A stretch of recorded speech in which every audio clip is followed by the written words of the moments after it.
Bismillahirrahmanirrahim. Assalamualaikum warahmatullahi wabarakatuh. Innal hamdalillah nahmaduhu wa nasta'inuhu wa nastaghfiruh wa na'udzu billahi min shururi anfusina wa min sayyiati a'malina. May yahdihillahu fala mudilla lahu wa may yudlil fala hadiya lahu.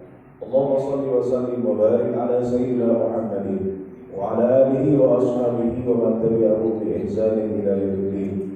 Rabbi shrah li sadri wa yassir li amri wa hlul 'uqdatam min lisani yafqahu qawli. Allahumma anfa'na bima 'allamtana wa 'allimna ma yanfa'una wa zidna 'ilman nafi'an. Amma ba'd. Bapak-bapak dan ibu-ibu jemaah kajian Masjid Al-Fawzi yang senantiasa dirahmati oleh Allah Subhanahu wa taala. Di pertemuan subuh kali ini kita bersyukur kepada Allah Subhanahu wa taala atas segala nikmat dan karunia-Nya sehingga kita masih diberikan kesempatan untuk berkumpul di majelis yang insyaallah berhari ini, dan mudah-mudahan berkumpulnya dari sini dengan niatan mempelajari ilmu syariat, ya, kita diberikan limpahan rahmat dan anugerah oleh Allah Subhanahu wa taala. Amin ya rabbal alamin. Jemaah rahimahullah, tema yang kita angkat di subuh ini yaitu fikih jual beli online, ya. Halal haram terkait dengan jual beli online. Jual beli online ini ya sekarang sudah menjadi gaya hidup, ya, gaya hidup orang-orang zaman sekarang, di mana sekarang tidak lagi banyak keluar rumah untuk belanja. Ibu-ibu bisa belanja dari rumahnya sendiri tanpa harus keluar rumah, tanpa harus macet-macetan, ya, tanpa harus kemudian capek, ya, berjalan kaki atau datang ke toko atau ke warung. Cukup pakai aplikasi di HP-nya itu sudah bisa, ya. Tiba-tiba setiap hari tiba-tiba di rumah itu ada tukang kurir, ya, paket gitu, ya. Tiap hari kita mendengar suara paket, ya, dari abang-abang kurirnya, ya. Karena sekarang barangnya sudah dikirim langsung ke rumah kita tanpa perlu kita kemudian keluar rumah. Jual beli online ini sekarang sudah menjadi gaya hidup masyarakat kita, ya. Jadi teringat kita seperti semacam kalau kita di surga nanti, itu kan apa yang terbersih di hati itu langsung ada di hadapan kita. Jadi jual beli online kayak di surga. Apa yang kita inginkan kita tinggal browsing, kita tinggal cari di HP kita atau aplikasi, ya. Tinggal transfer langsung datang sendiri barangnya, ya. Kita nggak perlu nyari-nyari barangnya, nggak perlu kemudian datang ke tempatnya, datang sendiri. Apa yang kita inginkan ada semua, tinggal klik datang sendiri. Itu kayak di surga, ya. Di surga kita apa yang terlintas dalam pikiran langsung datang tuh. Nah ini surga dunia, ya.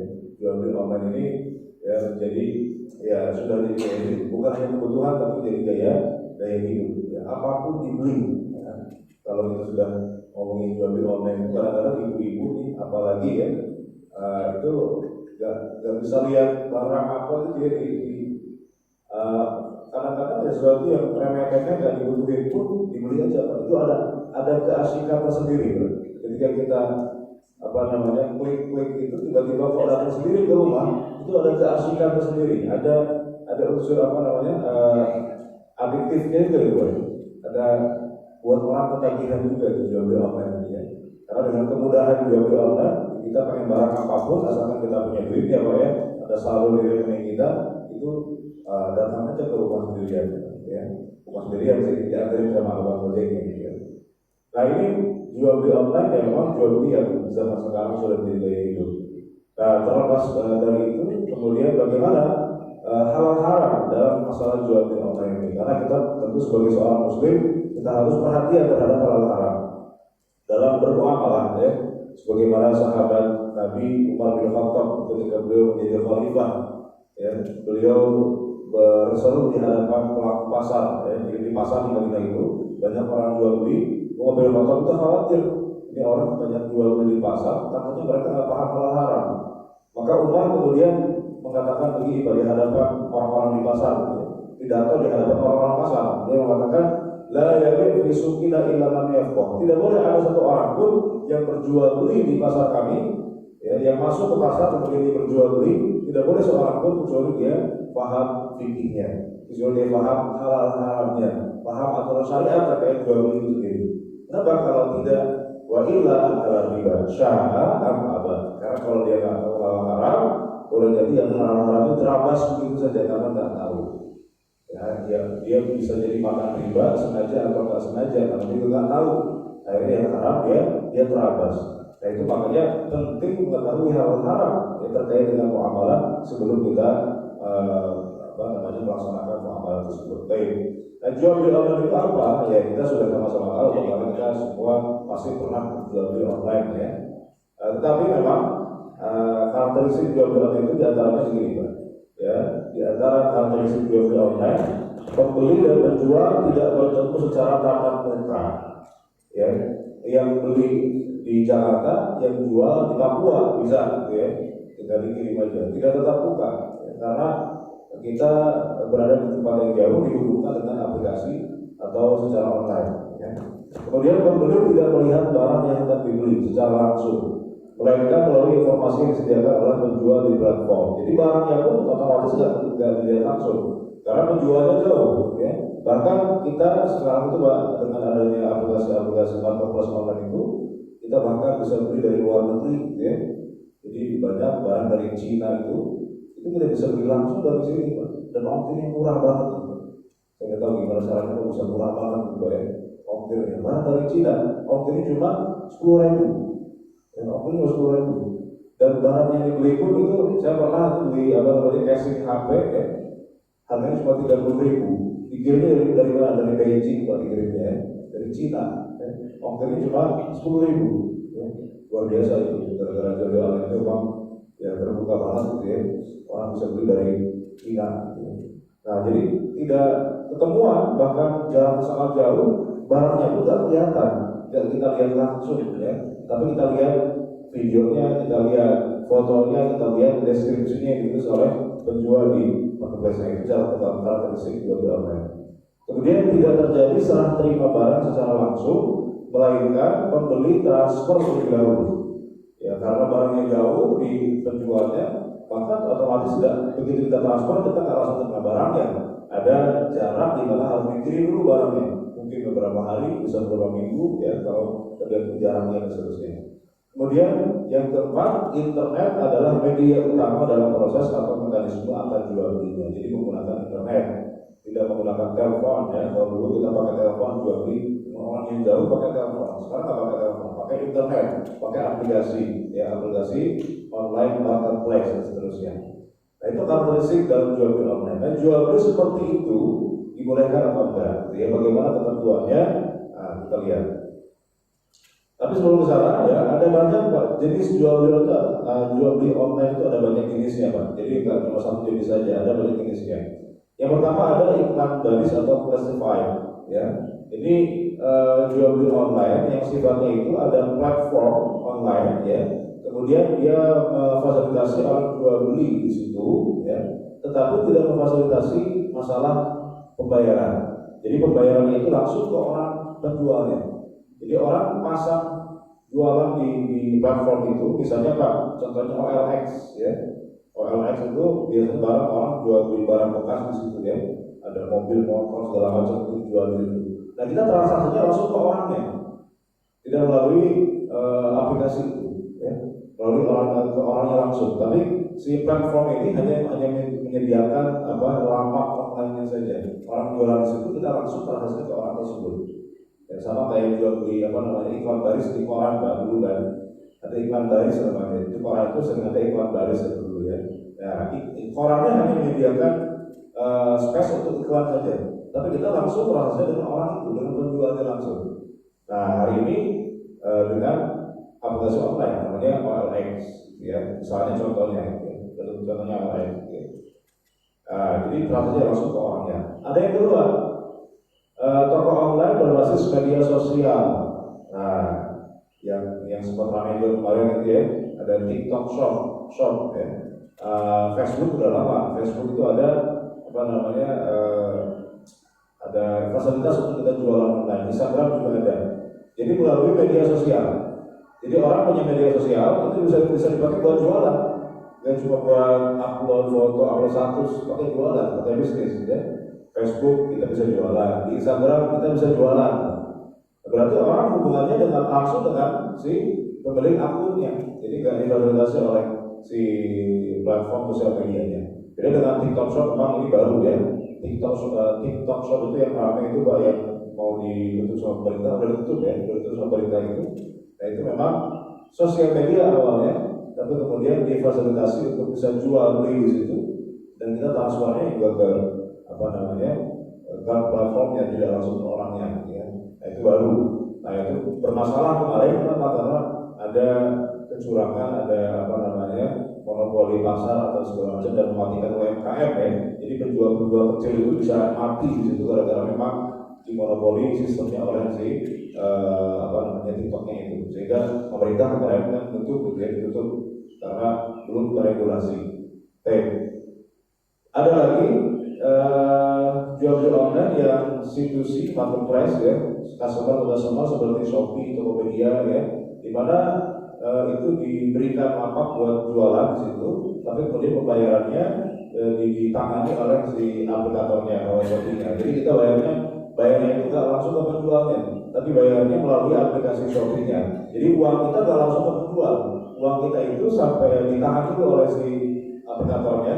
Kemudian kalau barangnya sudah diterima, ya sudah konfirmasi bahwa barangnya diterima dan sesuai, baru kemudian uangnya diteruskan kepada si penjualnya. Itu bedanya dengan yang tadi yang pertama itu, yang OLX tadi. Kalau OLX tadi itu kita belinya itu langsung bayarnya ke penjualnya, transfernya langsung ke rekening penjual. Ya. Kalau ini enggak, transfernya ke rekening bersama, rekber istilahnya dia, ke rekening Shopee-nya. Baru kalau barangnya sudah sampai, kemudian kita konfirmasi, nanti uangnya tidak disampaikan ke penjual. Jadi itu lebih aman sebetulnya, lebih aman daripada yang OLX tadi. Kalau OLX itu memang harus ketemuan. Kalau nggak ketemuan, ya nggak lihat masuk barangnya, kita transfer, kalau jadi orangnya nggak kirim-kirim ke barangnya. Ya, ada banyak seperti itu. Ya. Tapi kalau yang ini, yang ketiga ini lebih aman. Kenapa? Karena pakai rekber atau rekening bersama. Jadi uang kita itu kalau memang barangnya nggak nyampe, itu nanti dibalikin lagi, nggak langsung menjual. Ya. Nah ini lebih aman. Yang ketiga ini, online marketplace yang institusi ya, customer. Seperti ya itu apa namanya Shopee, Tokopedia, Bukalapak ya. Kemudian yang keempat ada toko online yang B2C, business to consumer. Jadi ini seperti mall gitu ya. Ada perusahaan, dia punya barang, kemudian dia jual secara online. Dia bikin website khusus punya dia sendiri ya. Jadi nggak buka buat penjual yang lain. Dia sendiri yang jualan, dia sendiri yang kemudian punya websitenya. Seperti misalnya Matahari ya, Matahari kan ada mallnya. Tapi sekarang kamu sudah mulai jarang mall buat belanja. Sekarang mall itu buat jalan-jalan cuci mata gitu ya, buat makan, ya buat ya sekedar menghibur anak-anak segala macam gitu ya. Jarang orang kemudian belanja ke mall lagi karena sekarang sudah online. Makanya mall-mall yang tadinya berjaya itu juga sekarang akhirnya harus ikut apa namanya teknologi yang sekarang. Jadi mereka juga bikin juga toko online. Ya, jadi orang bisa beli secara online itu yang bisnis nasional.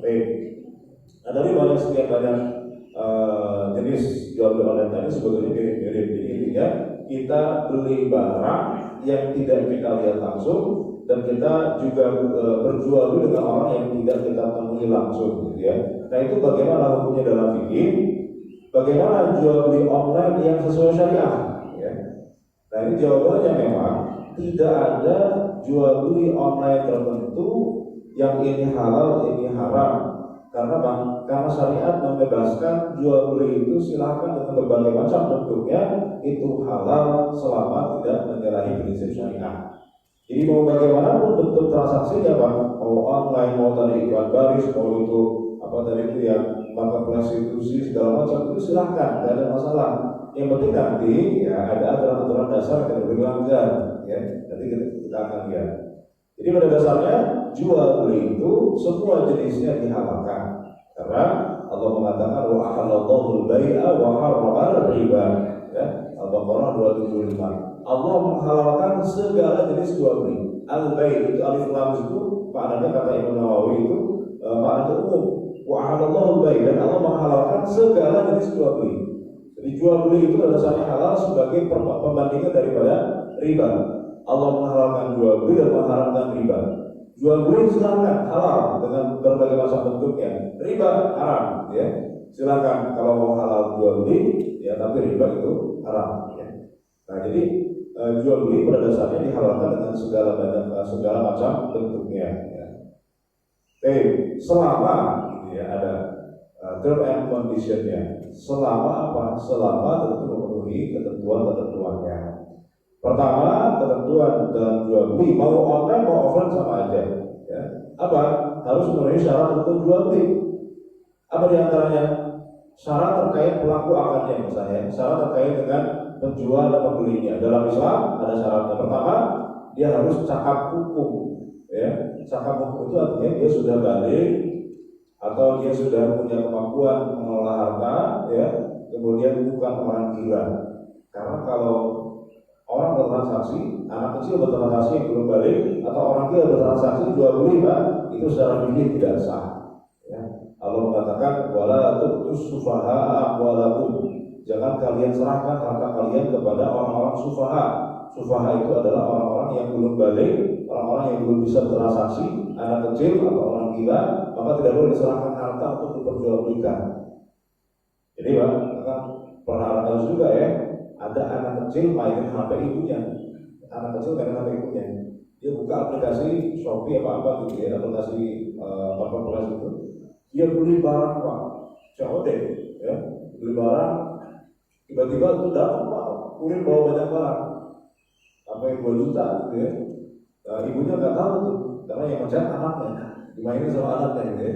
Oh nggak mau sih, ibu harus bayar tuh Pak, karena dikirim kan 2 juta. Nah ini sebetulnya kalau secara fikih itu karena yang jual, yang beli itu anak kecil, itu sebetulnya tidak sah sebetulnya. Ya. Sebetulnya harus ada ketentuan kalau orang itu terbukti anak kecil dan bukan orang dewasa, harus dikembalikan, harus secara fikih begitu.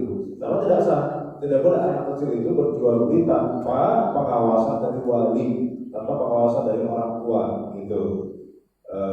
Kecuali kalau mengatakan kecuali barang-barang yang remeh-temeh, ya. Kayak misalnya di sekolah ada anak kecil belum balik, jajan apa Pak, jajan tolong dulu gitu Pak ya, nah, jajan cilok, nah, itu kan barang remeh-temeh nggak masalah. Tapi kalau anak kecil kok beli HP gitu Pak ya, nggak sah, dia harus atas pengawasan apa namanya walinya. Jadi harus cakap untuk bertindak hukum. Yang kedua apa? Memiliki kewenangan atas objek akad. Artinya barang yang dia jual adalah barang memang miliknya, atau barang yang diizinkan untuk dijual oleh pemiliknya. Barang yang miliknya atau barang yang diizinkan oleh pemiliknya untuk dijual. Seperti misalnya reseller ya, memang barangnya bukan milik dia, tapi dia diizinkan untuk menjualkan barang itu. Boleh. Yang boleh adalah jual bahan lain tanpa izin, nah itu jelas nggak boleh ya. Jadi memang harus memiliki kewenangan atas objek akadnya. Kemudian yang ketiga, nah ini sebagaimana dalam firman Allah SWT dalam An-Nisa ayat 9 ya, bahwa jual beli itu harus antarodin, suka sama suka, ridho sama ridho. Tidak boleh ada pihak yang merasa menyesal, ada pihak yang merasa dicurangi, ada yang merasa ditipu, segala macam. Tidak boleh. Dalam jual beli itu dua-duanya harus suka sama suka, ridho sama ridho. Antara karena kalau ada yang nggak ridho, ya, orang bertransaksi dengan kita, tapi orangnya nggak ridho sama transaksinya, maka berarti uang yang kita ambil itu uang yang haram, karena orangnya nggak ridho. Harus ridho sama ridho, suka sama suka. Nah, sebagaimana Allah mengatakan ya ayyuhalladzina amanu la taqulu amwalakum bainakum bil batil illa an takuna tijaratan an taradin minkum. Kecuali dalam perdagangan yang berlaku atas dasar suka sama suka di antara kamu. Kalau tidak suka sama suka, berarti kita memakan harta orang lain secara batil. Ya, la taqulu amwalakum bainakum bil batil. Maka harus ada ketentuan yang kemudian mengatur supaya tidak ada yang dirugikan dalam jual beli online. Misalnya Pak, ketika ada barang yang tidak sesuai, bagaimana penyelesaiannya? Harus ada diatur. Dalam fikih misalnya ada namanya khiyar. Khiyar itu ada pilihan untuk membatalkan kalau ternyata barang tidak sesuai. Apalagi ini barang yang kita lihat langsung, ya. Maka harus ada ketentuan di mana kalau barang tidak sesuai, ya, tidak sesuai dengan deskripsi yang disebutkan oleh penjualnya, maka boleh dikembalikan. Harusnya begitu. Dan memang sebagian lembaga sudah begitu ya. Di Shopee, di Tokopedia, Bukalapak, kalau kita mengirim dari barang ternyata barang yang sesuai, kita bisa untuk mengembalikan retur ya. Nah itu memang lebih menjaga supaya tidak ada orang merasa dicurangi di situ gitu ya. Baik. Kemudian syarat dalam objek akad. tadi kan syarat terkait dengan pelaku akad. Nah sekarang syarat terkait objek akadnya. Barang yang diperjualbelikan itu seperti apa yang boleh diperjualbelikan ya? Pertama dia harus harta yang mutaqawwam. Apa itu mutaqawwam? Mutaqawwam itu artinya barang yang punya nilai ekonomis, ya, dia berharga, ya, dan harganya itu didapat dari manfaatnya. Harga barang itu didapat dari fungsinya, dari manfaat dari barang tersebut, maka dia boleh diperjualbelikan. Artinya kalau ada barang yang tidak ada nilai manfaat, tidak ada nilai, tidak ada harganya, maka tidak boleh diperjualbelikan. Memang ada orang jual beli barang, tapi tidak ada manfaatnya. Ada apa? Ada model namanya monkey business, atau monkey business namanya. Monkey business itu orang jual beli barang yang sebetulnya tidak berharga, tapi kemudian dibuat tren, ya, dinaikin harganya, dibikin trennya, dibikin seolah-olah barang berharga, sehingga ketika banyak orang berbondong-bondong beli, karena dengan harapan nanti harga itu akan naik terus. Padahal dibeli itu bukan karena fungsinya, bukan karena manfaatnya, karena dengan harapan nanti itu barang akan naik terus. Setelahnya banyak orang beli, gitu ya, dengan harapan nanti naik terus, ternyata trennya hilang, musimnya tidak ada lagi, akhirnya barang itu jatuh. Ya. Jadi rugi itu, orang sudah beli banyak barang dengan harga yang mahal, dengan harapan akan naik lagi lebih tinggi lagi, ternyata jatuh. Kenapa? Karena dia dibeli, dia punya harga bukan karena manfaatnya, tapi karena ada permainan, ya, ada spekulasi gitu. Kayak dulu Pak, itu harusnya seperti batu akik, ya. Batu akik kan pernah dibikin tren gitu ya, ketika musimnya itu, wah itu harganya naik gitu ya. Orang pada beli itu Pak, karena pengen apa? Supaya nanti dengan harapan akan lebih tinggi lagi harganya, investasi gitu ya. Ketika nanti mahal bisa dijual lagi. Ternyata ketika musim sudah selesai, trennya turun, jatuh lagi harga batu akiknya kan. Ya, rugi dia, udah beli mahal-mahal, dengan harapan bisa naik lagi, ternyata malah nggak ada nilai. Nah ini berarti harta diperjualbelikan, tapi bukan karena nilai manfaat barangnya. Ya, ini monkey business itu nggak boleh dalam Islam, ya. Atau kayak misalnya janda bolong, Pak, itu tanaman gitu ya, yang bolong-bolong kayak dalam talas gitu, janda bolong ya, itu kan harganya dinaikin tuh, dibikin tren, harganya naik, gitu ya. Kemudian tiba-tiba ketika trennya turun, ya udah anjlok lagi harganya. Gak rasional, ya, artinya gak rasional. Atau seperti misalnya kasus yang lebih canggih lagi ada NFT, ya. NFT itu kan cuma gambar doang, ya. Gambar, bahkan foto selfie doang tuh, siapa namanya itu Gozali itu ya, yang viral dia foto selfie, ya, dari berapa banyak gitu ya, jual bisa menghasilkan banyak uang, hanya foto selfie doang. Ya. Jadi orang berbondong-bondong kemudian membeli NFT dengan harapan nanti harganya terus naik. Karena dibeli bukan karena fungsinya atau manfaatnya. Ya. Nah ini suatu saat ketika trennya turun, rugilah, ya, karena jatuh. Nah ini maka objek akad itu harus memang barang yang punya nilainya. Untuk apa saya beli barang itu? Karena ada manfaat, ada fungsinya. Saya beli laptop karena harganya mahal, kenapa? Karena ada fungsinya, bisa dipakai buat kerja dan seterusnya, ya. Beli ember ada harganya, kenapa? Karena ada fungsinya, bisa buat bawa air segala macam gitu ya. Jadi barang itu dibeli memang karena ada mutaqawwam, ada nilai, ada nilainya berdasarkan manfaat atau fungsinya, ya. Kemudian yang kedua, barang ada saat akad. Ya, walaupun ini kalau beda pendapat, ya, apakah barang itu harus ada saat akad atau enggak? Karena di zaman Nabi juga pernah kejadian, karena Nabi membolehkan orang beli kurma sebelum dipanen. Berarti kan kurmanya belum ada, tapi sudah dibeli, dibolehkan sama Rasulullah SAW. Jadi ini khilafiyah di antara ulama, ada mengatakan harus ada dulu barangnya baru boleh diperjualbelikan. Nah, sebagai mengatakan tidak harus, yang penting barang itu bisa dijamin ada nantinya. Gitu ya, seperti itu di zaman Nabi itu boleh. Nabi membolehkan di Madinah orang beli kurma jauh sebelum panen. Ya, dipanen setahun 2 tahun ke depan, tapi sudah dibeli oleh pembelinya, petaninya itu dibeli, ya, dibayar. Karena panennya masih setahun lagi. Sama lalu dibolehkan dengan syarat kurmanya jelas. Kurmanya itu berapa kintal yang dia pesan, atau berapa takarannya, misalnya berapa liter atau segala macam gitu ya. Jelas, jenis kurmanya jelas, takarannya atau beratnya jelas, kemudian waktu penyerahannya juga jelas. Selama itu jelas maka boleh walaupun barangnya belum ada. Ya, nanti ini kaitannya dengan dropshipping dalam jual beli online, ya. Ada orang sekarang itu bisa jual beli barang tanpa harus punya barangnya dulu. Jadi dia nggak harus punya gudang, nggak harus beli barangnya dulu, nggak harus packing, malah nggak harus. Karena yang packing itu suppliernya. Dia cuma modal bikin akun di online, di online shop, gitu ya. Kemudian dia posting fotonya segala macamnya gitu ya. Kemudian ketika ada orang transfer, dia teruskan ke supplier.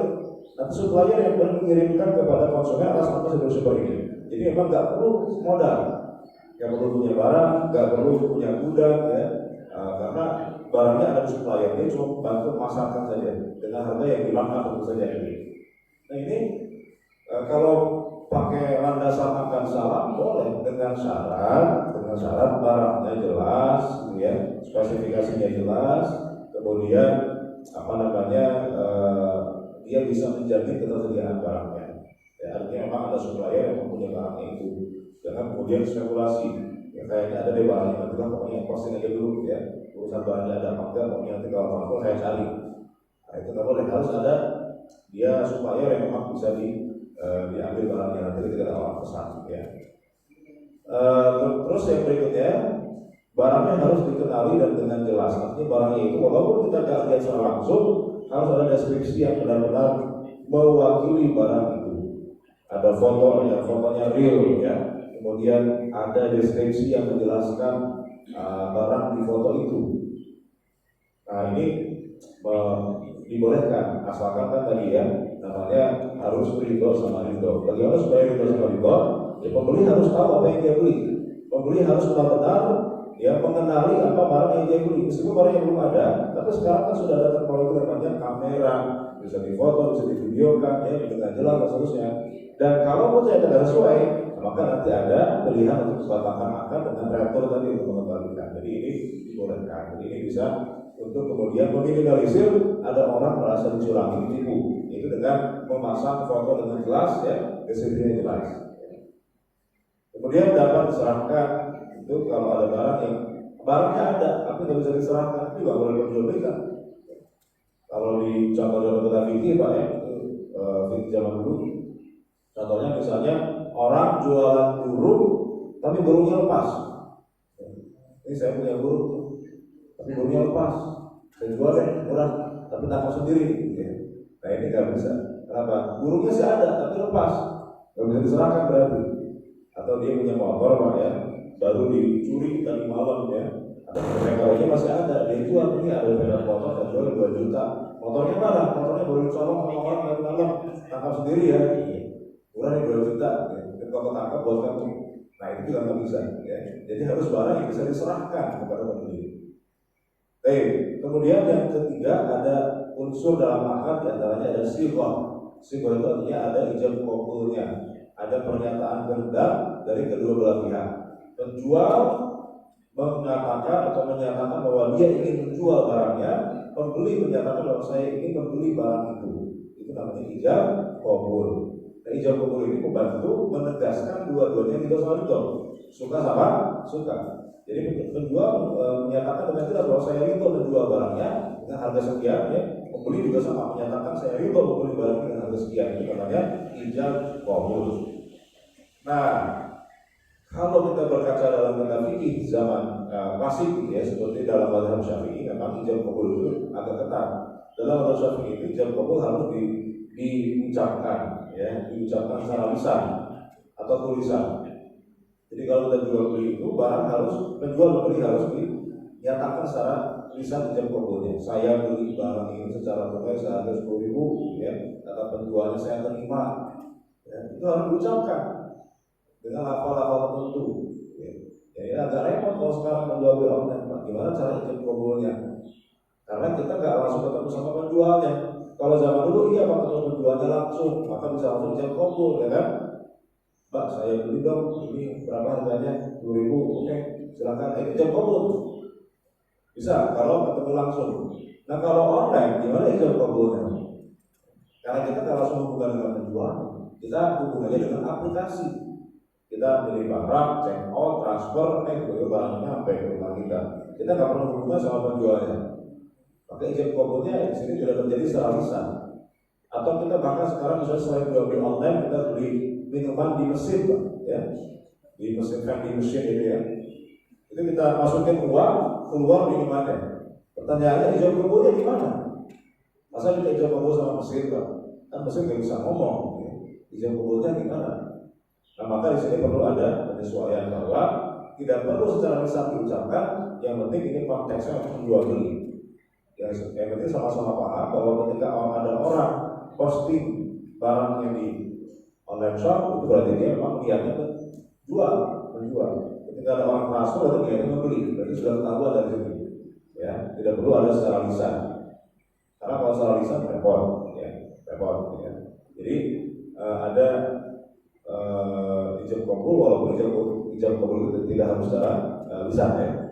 Kemudian ini selain tadi syarat tersebut terpenuhi, ya, poin berikutnya yang harus diperhatikan dalam jual beli online ataupun jual beli offline sama saja, itu harus terhindar dari larangan-larangan syariat. Oke, sekarang jual beli sudah sah, ya, penjual pembelinya berdasarkan hukum, barangnya sudah jelas, ya, kemudian sudah jelas, kemudian apalagi tadi semua ada ijab kabulnya segala macam. Nah, yang kedua adalah kita harus menghindari hal-hal yang dilarang syariat dalam transaksi. Apa saja? Pertama, tentu saja kita kenal ada disebut dengan riba. Ya, kalau dari riba ini maka tentu ini menjadi haram. Memang ada riba dalam jual beli online, gitu ya. Riba itu apa? Riba itu ada dua sebetulnya. Ada riba hutang, ada riba jual beli. Riba hutang itu artinya kita berhutang, ya. Kita minjem uang, tapi ada syarat pengembaliannya harus ditambah dari pokok hutangnya. Ada bunganya, itu riba hutang. Ada riba jual beli. Nah, kalau riba jual beli itu tukar menukar barang yang disebutkan dalam hadis sebagai barang ribawi dengan cara tidak tunai atau tidak sama. Kayak tadi menyebutkan misalnya emas dengan emas. Kalau emas dengan emas itu harus sama nilainya, harus tunai serah terimanya. Itu dalam hadis disebutkan seperti itu. Atau misalnya kurma dengan kurma dan seterusnya. Nah, pertanyaannya ada nggak riba dalam jual beli online? Ya, ada yang kemudian mengumumkan, ya, misalnya diskon atau cashback uang digital. Jadi kalau kita beli secara online, ada pilihan untuk membelinya itu dengan cara pembayarannya ya dengan e-money. Kan bisa transfer, bisa e-money, ya bisa COD gitu ya. Nah ini masalah dengan e-money ini. Dengan e-money uang elektronik, kita kan misalnya top saldo di e-money-nya Shopee. Shopee kan ada Shopee Pay ya. Kalau Tokopedia pakai apa Pak? E-money-nya pakai OVO kalau nggak salah ya. Nah, itu pakai e-money. Nah, dalam e-money itu biasanya ada ketentuan kalau kita bayar pakai e-money itu ada semacam diskon, ada cashback. Kalau pakai Shopee Pay ada diskon, ada cashbacknya. Nah, sebagian asatid di di Indonesia itu ada yang mengharapkan, ya. Kenapa? Karena ada riba. Kalau kita beli barang dengan e-money itu tidak boleh mengambil diskonnya, tidak boleh kita mengambil cashbacknya, atau tidak boleh kita nyari diskon dengan bayar dengan e-money, itu tidak boleh. Ya. Kenapa? Karena dianggapnya kalau kita top up saldo di e-money, kita top up saldo di Shopee Pay, di apalagi GoPay, ya, di OVO, Dana, segala macam di e-money itu, seolah-olah kita sedang berangkat hutang. Jadi kita menghutangkan si aplikator atau penerbit e-money-nya. Misalnya Shopee Pay, kita top up 100.000 misalnya, seolah-olah kita minjemin uang 100.000 kepada si Shopee-nya itu, karena akan dianggap hutang, ya, uang itu digunakan oleh Shopee Pay, ya.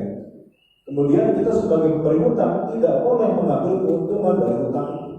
Kalau 100.000 nanti dapatnya 100.000 lagi. Maka kalau ada diskon berarti kita mendapatkan bunga di situ sebagai pemberi hutang. Oh, berarti tidak boleh, itu riba namanya. Karena di awal dianggap sebagai akadnya hutang piutang. Nah, tapi ini akad hutang piutang juga nggak sepakat. Ya, apakah ini akad hutang piutang Pak? Kalau kita tahu saldo di Shopee itu, akadnya apa sebetulnya? Apalagi kita sedang mengutangkan Shopee Pay.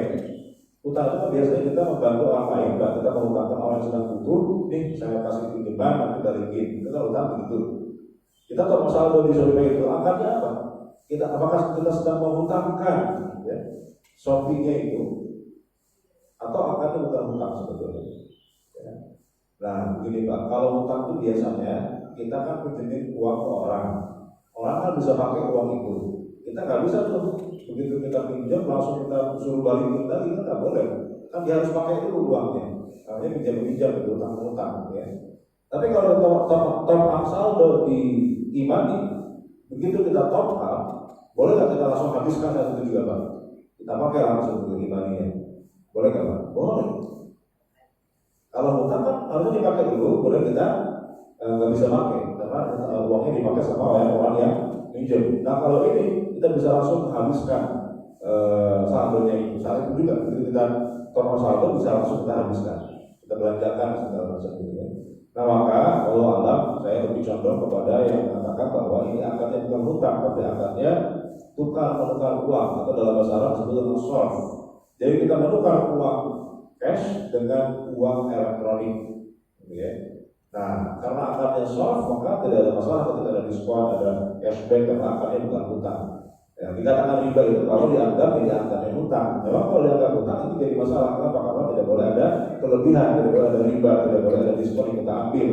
Kalau akadnya hutang, tapi sekali lagi saya bercontoh kepada yang mengatakan bahwa ini akadnya bukan hutang. Ini akadnya untuk menukar uang yang tadinya uang rupiah menjadi uang imani dan uang elektronik. Akadnya shorf. Sama kayak kita tukar uang rupiah ke dolar, kan boleh ya. Kita tukar uang rupiah ke dolar, jadi tidak masalah kalau ada diskonnya segala macam. Nah yang kedua ada yang disebut dengan pay letter. Nah ini yang jadi masalah. Pay letter itu ada fasilitas di mana kita bisa beli barang tanpa harus bayar langsung Pak. Kita diutangin sama aplikatornya. Nanti kita bayar belakangan. Kita beli dulu, kan banyak tuh ada iklannya di TV ya. Nah, Shopee Pay Letter segala macam. Nah ini kalau ada bunganya jelas juga. Karena ini akan ada hutang. Kalau ini jelas akan ada hutang. Orang menghutangkan konsumennya supaya dia beli barangnya, dia nanti bayarnya belakangan. Tentu dengan keuntungan ya ada ribanya, ada bunganya. Nah kalau ada bunganya ini jelas ini nggak boleh. Ya. Maka dihindarilah namanya Pay Letter itu Pak ya. Dan namanya ya kalau ada duit kita beli, kalau enggak ya jangan ya. Nah, kecuali kalau memang tidak ada bunga ya nggak masalah. Tapi kalau ada bunga, nah ini yang jadi masalah. Kemudian yang ketiga terkait dengan riba ini, jual beli emas secara online boleh atau tidak? Kalau barangnya emas boleh nggak kita beli secara online? Nah, karena itu secara spesifik Nabi sebutkan dalam hadisnya, ad-dzahab bil-dzahab, emas dengan emas. Jadi kalau emas dibeli dengan emas atau dengan uang itu tidak boleh kecuali harus tunai, harus kontan secara terimanya. Itu dia dan dia ini dalam hadisnya dari tangan ke tangan Rasulullah SAW. Jadi harus tunai. Nah sekarang kalau kita beli online, emas yang kita beli online, baik emas batangan, misalkan banyak orang jual beli emas batangan online ya, kita beli secara online. Otomatis kan kita nggak bisa langsung serah terima secara kontan, karena harus dikirim dulu. Kita transfer uangnya, nanti dikirim mungkin nyampainya besok. Berarti nggak tunai secara terimanya. Nah ini jadi masalah dengan kalau kita hubungkan dengan hadis yang tadi. Karena Nabi mengatakan mensyaratkan kalau emas tukar itu harus dengan cara kontan secara terimanya, kata Rasulullah SAW. Ya. Nah, nanti kalau lama kemudian dari hadis itu berbeda pendapat dalam cara memahaminya. Ya.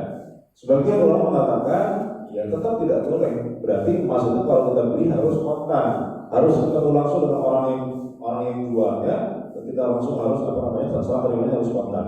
Kita serahkan uangnya, langsung kita terima barangnya. Harusnya begitu, sesuai yang hadisnya. Jadi kalau online berarti nggak boleh. Kenapa? Karena langsung nggak kontan secara terimanya emas. Ya. Tetapi, nah kalau kita lihat fatwa MUI, ya Dewan Syariah Nasional, itu ternyata fatwanya membolehkan jual beli emas secara online atau bahkan dengan cara dicicil. Karena Dewan Syariah juga ada namanya tabung emas istilahnya gitu ya. Jadi kita membeli emas tapi dicicil emasnya itu pembayarannya. Ya. Nah itu kalau kita lihat hadis tadi kan nggak boleh. Lalu apa landasan MUI mengeluarkan fatwa itu kok dibolehkan? Ya, ternyata ada landasan begini polemikanya.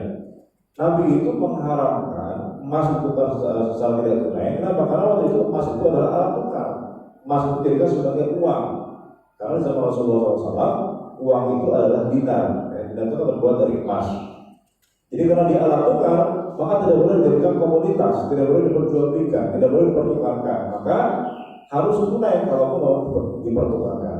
Nah sekarang emas bukan lagi alat tukar. Ada nggak orang beli barang pakai emas sekarang? Misalnya bapak beli mobil ke showroom ya, bawa emas kantong gitu pak ya. Ada nggak yang begitu? Kan nggak ada. Sekarang orang jual beli itu pakai apa alat tukarnya? Pakai rupiah, pakai uang kertas, segala macam uang elektronik ya. Dan itulah yang diakui oleh negara. Karena kalau ada orang menggunakan alat tukar di luar rupiah, itu melanggar undang-undang, itu bisa dipidanakan, itu bisa ditangkap polisi. Ya. Nah, maka karena emas bukan lagi alat tukar yang digunakan oleh orang zaman sekarang, gitu ya, maka hadis yang tadi tidak bisa diamalkan lagi, tidak relevan lagi. Karena hadis tadi itu berlaku di zaman Rasulullah di mana emas adalah alat tukar. Karena sekarang bukan lagi alat tukar, ya boleh sekarang tidak terikat dengan hadis yang tadi. Boleh kita beli emas secara online, boleh beli emas secara dicicil dan segala macam. Karena emas sekarang jadi barang biasa. Seperti kita mau beli motor kan boleh pak, secara kredit kan boleh ya. Sama emas juga boleh karena emas sekarang sudah dianggap sebagai barang biasa, bukan alat tukar lagi. Dari zaman Nabi itu diharamkan karena alat tukar, tidak boleh dipertukarkan menjadikan komoditas segala macam. Baik, jadi selesai itu terkait dengan riba ya. Nah, unsur haram yang kedua ada yang disebut dengan gharar, pak. Ini yang dihindari dalam jual beli, baik offline maupun online ya. Apa itu gharar-gharar? Itu artinya ketidakjelasan, ketidakpastian. Namanya jual beli itu harus jelas, harus pasti. Apa yang kita bayar, apa yang kita dapat, harganya berapa, harus pasti, harus jelas. Kalau ada yang tidak jelas itu namanya gharar. Ya. Kenapa gharar dilarang? Karena dilarang itu karena apa? Karena kalau ada yang tidak jelas, berarti boleh jadi ada orang yang merasa dirugikan nantinya, ada orang merasa menyesal, merasa ditipu karena ternyata ada ketidakjelasan dan ketidakpastian di situ ya. Baik, apa contoh gharar dalam transaksi online? Misalnya orang membuat deskripsi barang yang tidak jelas ya, misalnya ada ketidakpastian itu ya jual beli kunci dalam karung. Jadi khususnya dikarungin ya, dan juga itu ada namanya mystery box ya, mystery box. Jadi ada orang jual barang itu dalam kotak, tapi barangnya apa nggak bisa tahu. Pokoknya ini mystery box ya, kotak misteri. Dihargai itu berapa harganya? Orang nggak tahu isinya apa. Orang bagian yang beli itu bisa juga pak, namanya dibeli juga. Barangnya apa nggak tahu juga. Biasanya orang beli itu buat konten, buat bikin konten di media sosial ya. Nanti diperlihatkan di apa isinya kan penasaran ya. Atau yang barang ini. Dan ternyata kebanyakan tidak sesuai dengan harganya. Misalnya harganya 100.000, ternyata barangnya isinya cuma mungkin 20.000 nilainya gitu ya. Dan barangnya apa juga nggak jelas. Nah ini tentu dalam Islam ini tidak diperbolehkan. Kenapa? Karena namanya jual beli itu harus jelas, barangnya apa harus jelas, harganya apa harus jelas, ya, supaya tidak ada orang merasa menyesal dengan jual belinya, tidak ada orang merasa kemudian ditipu, dirugikan, tidak boleh. Ya. Maka harus jelas apa yang dijual, apa yang dibeli, berapa harganya. Maka selama itu dijaga, selama itu jelas, maka jual beli apapun itu dibolehkan. Mau offline, mau online silakan. Gitu ya. Kemudian yang ketiga ada maisir. Apa itu maisir? Maisir itu judi. Ya. Kalau ada unsur judinya, maka jelas ini haram. Nah sekarang lagi ramai juga pak itu judi online ya. Sekarang itu kata PPATK itu 200 triliun uang beredar di judi online. Bayangkan 200 triliun di Indonesia aja itu pak ya. Dan ternyata faktanya ya, kebanyakan yang masuk jual beli judi online itu, yang deposit itu kelas menengah ke bawah. Kenapa? Dan dia dari jumlah depositnya rata-rata di bawah 100.000 depositnya pak. Kalau orang kaya kan taruhannya hampir di bawah 100.000 pak. Jutaan orang kaya kan. Ini kebanyakan di bawah 100.000. Tapi bahkan 10.000 ya orang bisa taruhan di situ. Judi online. Ini 200 triliun pak bayangkan. Ya, beredar di judi online. Ya. Dan ini uangnya lari ke luar negeri pak. Gak dinikmati oleh kita di Indonesia. Uangnya lari ke luar negeri. Makanya daya beli kita itu menurun. Salah satunya adalah karena jualan judi online, karena uangnya lari ke luar negeri, ya, ada di Filipina, di Thailand, segala macam. Uangnya lari ke sana, judi online itu. Jadi harusnya orang itu uangnya dipakai buat beli gorengan, tetangganya beli barang, ya, beli barang-barang di UMKM, ini baru bukan judi online, sehingga uangnya lari ke luar negeri. Sudah haram gitu ya. kemudian bikin ekonomi mandek gara-gara judi online ini. Ya. Nah ini jelas tidak boleh ya. Bahkan ada kan anggota DPR supaya yang tertangkap ya lagi rapat di ruang sidang di ruang DPR malah main judi slot atau judi online ya. Nah ini sudah dari berbagai macam kalangan. Sekarang tuh di pasar tuh orang lagi jualan sudah main HP kayak begini. Kira main game gitu ya, ternyata main judi online. Ada tetangga ini, ya ada di itu yang malam itu keluar rumah. Megang HP, terus sampai jam 10 malam, 12 malam ngapain? Jadi online ya. Sedikit sangat membuat orang ketagihan. Jadi online ya. Gara-gara di online kadang-kadang gak berhenti balik merasakan. Yang kalah penasaran, yang menang ketagihan. Kalau kalah dia penasaran, kalau menang dia ketagihan. Maka yang rasakan dia akan berhenti kalau semua udah habis dijual. TV dijual, bukan dijual, selalu dijual. Ya. Udah habis baru dia tobat. Ya. Karena kalau belum habis dia penasaran terus Pak. Kalah, pasang lagi, supaya nanti bisa terbayar kekalahannya kan. Ternyata kalah terus. Sampai habis barang udah. Ya. Nah ini bahayanya exit. Ya. Sekarang tuh jadi perhatian kita karena memang uangnya sangat besar itu beredar. Ya. Kalau kita lihat jual beli online tentu tidak banyak di situ ya karena kita jual beli barang kalau tadi judi online. Kemudian yang keempat najas itu artinya apa? Rekayasa permintaan. Ya. Kalau ada rekayasa permintaan juga diharamkan. Nah sekarang itu di jual beli online ada namanya review Pak. Ada namanya ulasan. Jadi sekarang kalau orang mau cari barang di online yang pertama kali dilihat apanya Pak? Yang pertama kali dilihat adalah reviewnya, ulasannya. Kalau bintangnya bintang 5, berarti cakep nih barangnya, dibeli lah, ya. Lihat barangnya, dia ulasannya. Kan banyak orang mengulas, ini barangnya bagus segala macam. Orang sudah beli, dia membuat reviewnya. Nah orang lihat dulu itu nih, lihat dulu reviewnya. Kalau memang bagus dia beli. Nah maka penjual sekarang itu bagaimana cara mempertahankan review supaya bagus terus? Ada caranya, dengan cara direkayasa. Ya, direkayasa. Ada bahkan penyedia jasanya, penyedia jasa reviewer. Ya. Dia pura-pura mengulas barangnya itu, pura-pura membeli, kemudian dia ulas dengan cara yang tidak sesuai faktanya. Nah itu merekayasa permintaan.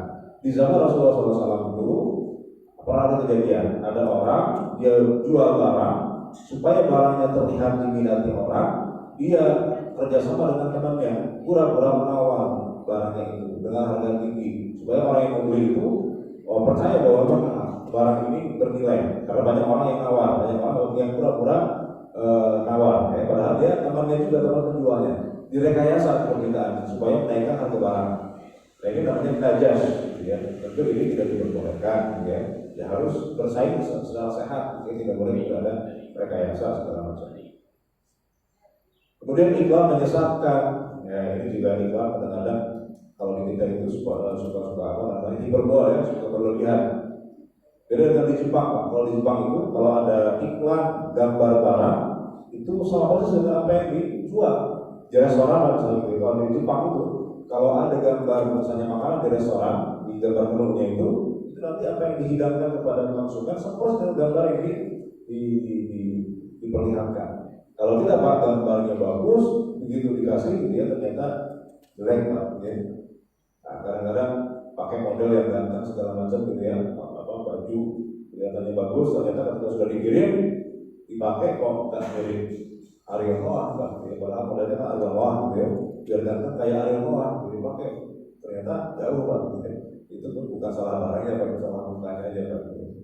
Nah ini kalau ada iklan yang menyesatkan seperti itu tentu tidak diperbolehkan, ya, karena ini akan menyesatkan pembeli dan seterusnya. Ini najas namanya. Jadi merekayasa permintaan supaya barang ini seolah-olah berharga tapi kemudian direkayasa. Kemudian yang terakhir ada unsur kecurangan, ada unsur kezaliman, ya, permainan harga. Nah ini yang kemudian terjadi di TikTok Shop itu kenapa ditutup? Karena ada permainan harga. Jadi pedagang kecil itu kemudian dibuat mati kenapa? Karena harganya dibanting, diturunkan semurah-murahnya. ya ada yang bakar duit di situ, sehingga UMKM itu boleh mati karena nggak bisa bersaing. Ya.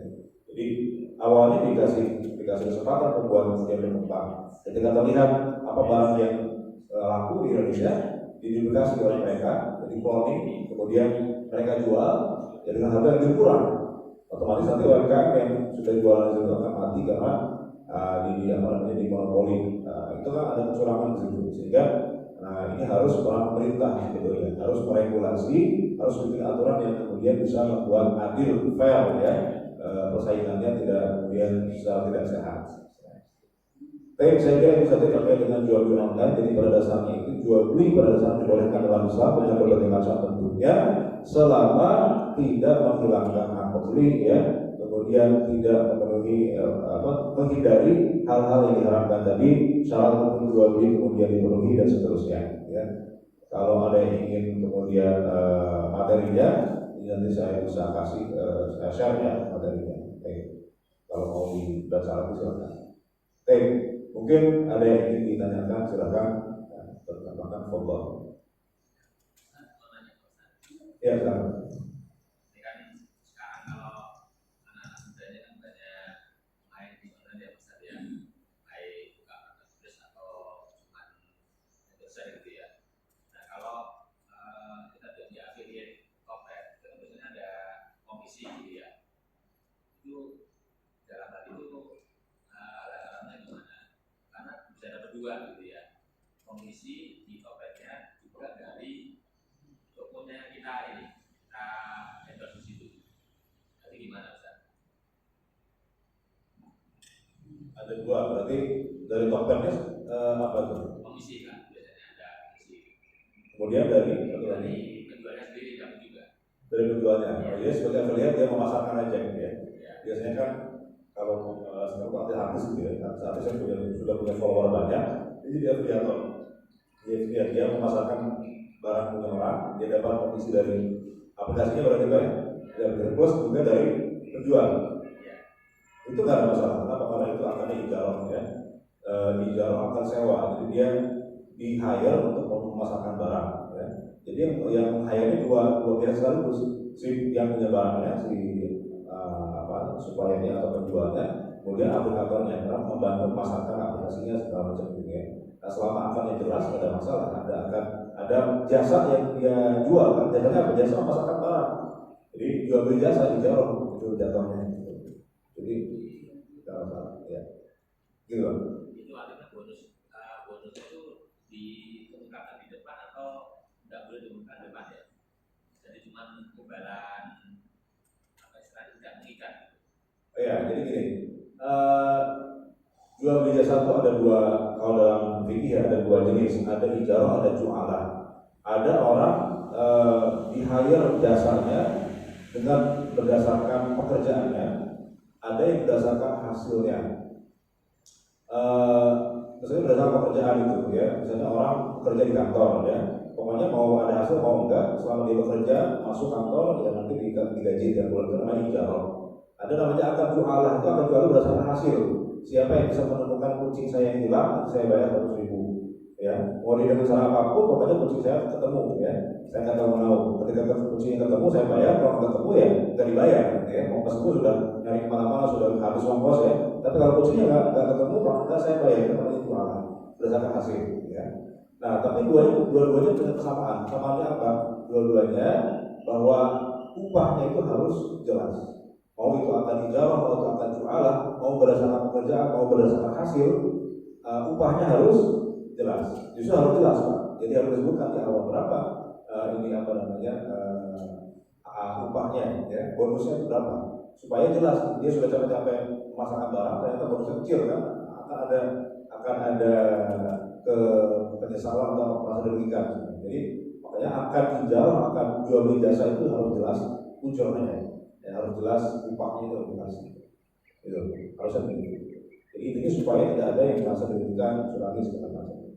Dan yang diperjualbelikan jelas apa jasa, gitu ya. Baik, kira-kira. Ya, silakan. Terima kasih Pak Ustaz. Sekarang mau tanyakan soal yang nyata kejadian. Ustaz, sekarang kan lagi kita tidak tahu barang yang dijual itu ternyata haram misalnya. Contoh misalnya sekarang lagi berubah kerupuk kulit babi misalnya. Ya. Kan bunyi iklannya ada kerupuk lezat, tidak sebut kulit babi atau kulit. Nah kita kan tidak tahu Pak Ustaz. Nah kita beli, kita makan kulit babi, kerupuk itu kan memang lagi populer. Ada. Nah ada Pak Ustaz. Jadi sedangkan si pembuatnya orang kafir, tidak berbuat jahat begitu, dia sudah masuk neraka kan? Kalau kita menurut kita kan begitu. Ya. Nah ini kita ini yang membelinya, memakannya itu kan barang haram. Ya. Bagaimana itu hukumnya Pak Ustaz? Nah, itu yang pertama. Yang kedua, apa hal ini termasuk jual beli? Misalnya sekarang ini di YouTube tuh banyak anak-anak kecil yang sangat lucu misalnya, sehingga mereka dapat penghasilan dari YouTube. Nah, itu kan orang tuanya berdosa tidak memanfaatkan anaknya, misalnya Lala sekarang ya, anaknya Ketika Putri, ya kan? Itu bermiliar-miliar sudah dapat Pak, karena banyak ya yang menontonnya. Nah, ini pertanyaan dari segi syariat, ini orang tuanya berdosa nggak? Terima kasih. Baik. Yang pertama terkait dengan kerupuk kulit babi seperti ya. Pertama kalau kita tahu itu babi kan jelas haram ya, nggak boleh, jelas berdosa ya kalau kita sengaja makan kita tahu itu kulit babi. Tapi kalau nggak tahu ya insya Allah nggak masalah Pak, kalau juga nggak tahu ya. Tapi tentu harus kita punya perhatian terhadap ini halal apa enggak gitu ya. Nah kalau sekarang kan ada sertifikasi halal gitu ya, ada sertifikat halalnya, itu salah satu indikatornya. Berarti kalau ada makanan kok nggak ada sertifikat halalnya, ini patut dipertanyakan gitu ya. Kecuali kalau apa sudah biasa dan misalnya kita tahu ya itu halal ya, seperti misalnya cilok di jual pakai gerobak itu kan nggak ada sertifikat halal dari MUI kan, karena itu juga urusnya nggak gampang sertifikat halal juga. Sertifikat halal itu buat perusahaan besar biasanya. Kalau cilok segala macam dijual di jalan kan susah juga bikin sertifikat halal gitu ya. Walaupun sekarang sudah ada namanya self declare. Sekarang itu Kemenag itu memberikan fasilitas di mana UMKM itu bisa mengurus sertifikat halal secara gratis, jadi nggak pakai bayar. Jadi ada yang reguler, ada yang self declare. Jadi kalau reguler itu buat perusahaan besar itu nanti dia bayar, nanti di audit segala macam, dilihat proses segala macam. Tapi kalau UMKM yang kecil, mereka kalau pengen sertifikat halal, ya, mereka bisa mengajukan namanya self declare. Dengan cara self declare, dia urus dokumennya segala macamnya, nanti diberikan sertifikat halal gratis oleh Kemenag. Sekarang ada program di pemerintahan Jokowi sekarang ada program itu, gitu ya. Nah, tapi selama itu tidak ada sertifikat halal, ya bukan berarti orang haram juga, ya. Nah, maka ya kalau nggak tahu ya insya Allah masalah juga ya. Selama kita bisa hati-hati melihat atau memilih. Ya. Kalau misalnya ada ciri-cirinya, ya ciri-cirinya ya. Ada kerupuk babi dengan kerupuk yang biasa ada ciri-ciri yang bisa bedakan. Supaya nanti yang lain nggak bisa tahu. Ya. Ada nggak? Ada pernah nemu nggak? Nggak pernah nemu.